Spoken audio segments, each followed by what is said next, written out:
Iyaho, aho, iyaho. Good day, my brothers and sisters in Costa Rica. I am Gloria Rowe, and I'm coming to you from Guatemala. Okay, it's an honor and a privilege to be here in commemoration of our ancestors, our Afro-Jamaican, Afro-Caribbean ancestors. So it's an honor and a privilege to be here because we are all a part of this journey, this diaspora. And I really wish I could have been there with you all, but since I can't, this is the next best. Okay, so I greet you with love and sisterhood from Guatemala and just look forward to one day being able to get together and just sharing, because we do have such a wonderful history in common from our ancestors that we inherited from our ancestors. I think it's a wonderful thing to honor our ancestors and what they did, especially those from Jamaica. And I speak of Jamaica because most of the Caribbean people that were brought to Latin America to Spanish were from Jamaica. And that stands to reason because Jamaica is one of the larger islands and most populated. So it makes sense. I've met one person, one family came here from, one person came from Haiti, one came from St. Lucia, one from Bahamas. Everybody else that I've met, they were all descendants of Jamaicans. So that is why I direct everything mostly toward Jamaicans or just in general Caribbean. But even when I say Caribbean, I'm referring mostly to Jamaicans because that's just the way the story is. And it just pleases me very much that we are honoring them, because that's one of the things that we're missing here in Guatemala, is that the Guatemalan Afro were so assimilated and they just became a part of the fiber that they never really acknowledged their Afroness, and even more, they never acknowledged their ancestors. So what happened is that upon and my observation of this situation, I wrote the book called The Afro-Jamaican Presence in Guatemala. And I spoke about the ancestors and how they came to Guatemala to work for the United Fruit Company. They came as educated professionals. They came as doctors. They came as accountants. They came as payroll clerks. They came as machinists. They came as engineers, bakers, seamstresses, teachers, and nurses. They came fully educated and with a profession. So they came to work for the United Fruit Company. So this was from the documents that I've seen, the travel documents that I've seen, it was in the early 1900s that they came to Guatemala. So we are talking about being here a little over 100 years, that we've been here just a little over 100 years. Whereas there's another group of Blacks, the Garifunas, and they have been here 220 something years.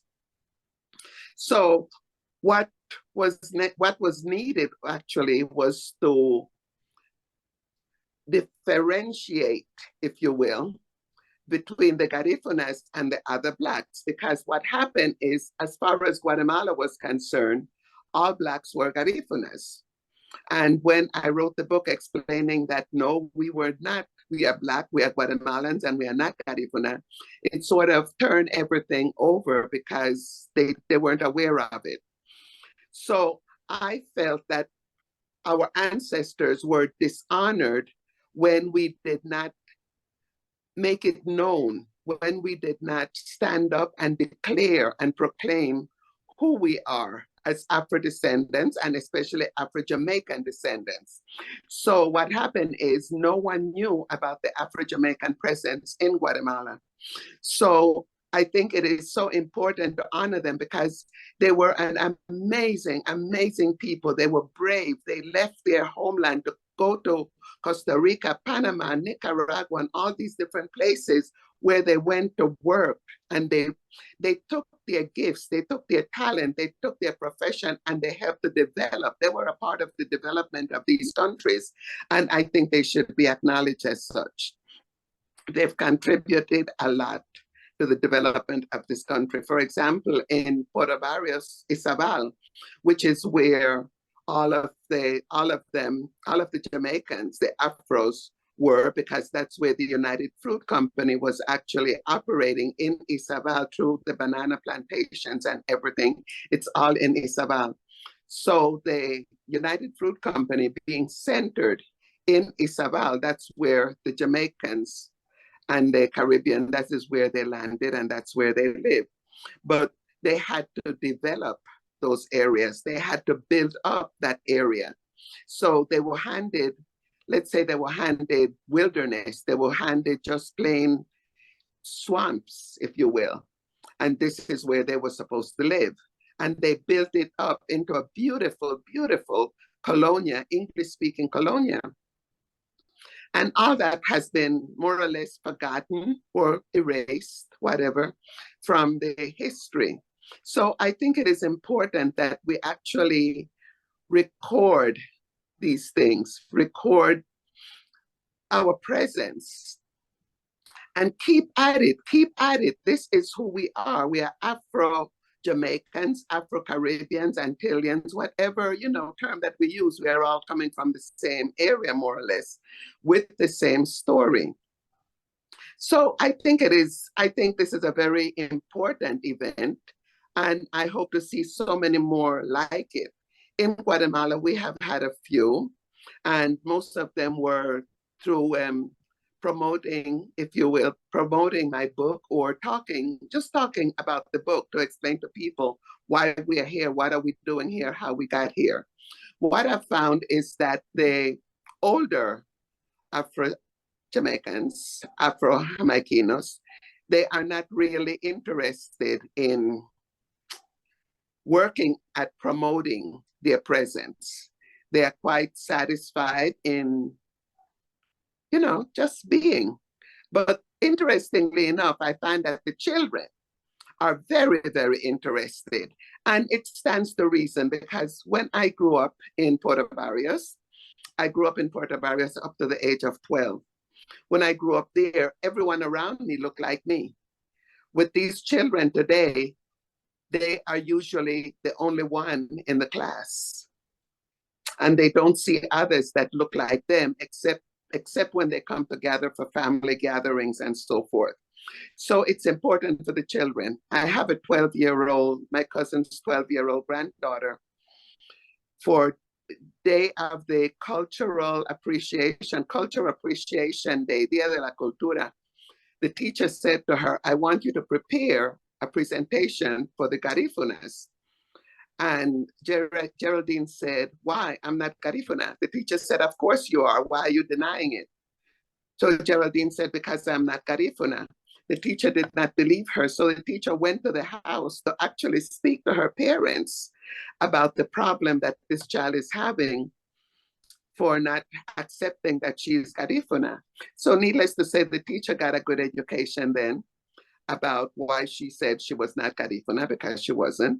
And Geraldine was able to do her presentation as an Afro-descendant from Jamaica.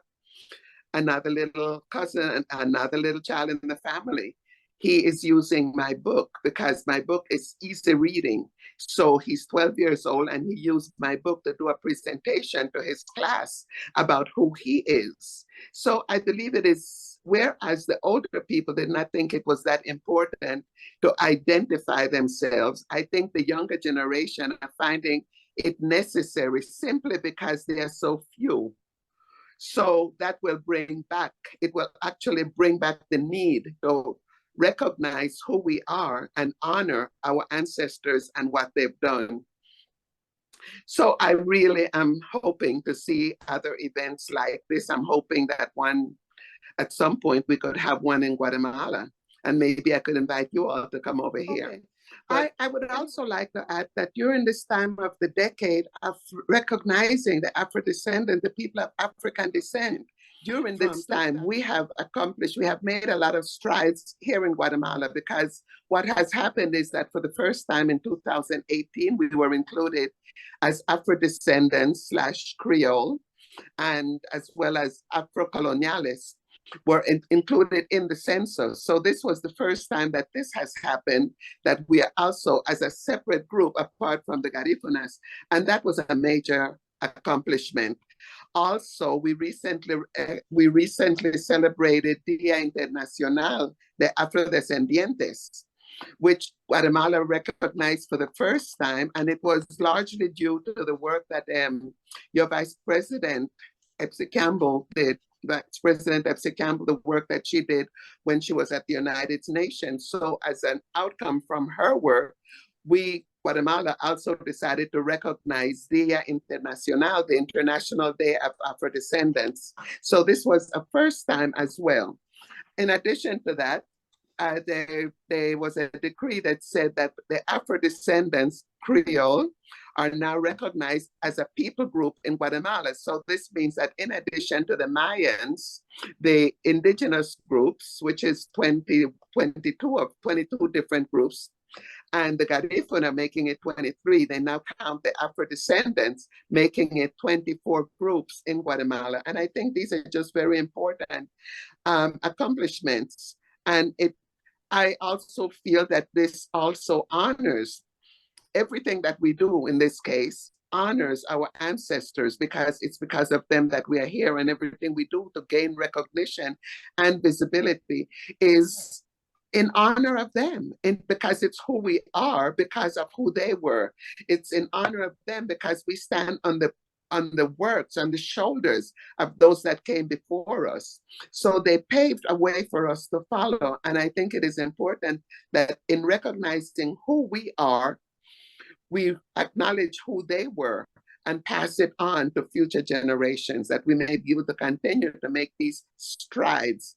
And last thing that I'd like to mention is that our president, the president of Guatemala, Alejandro Yamatei, he just this year, he appointed an honorary deputy consul in Jamaica to Guatemala. So we have this liaison now between Jamaica and Guatemala, which never existed before.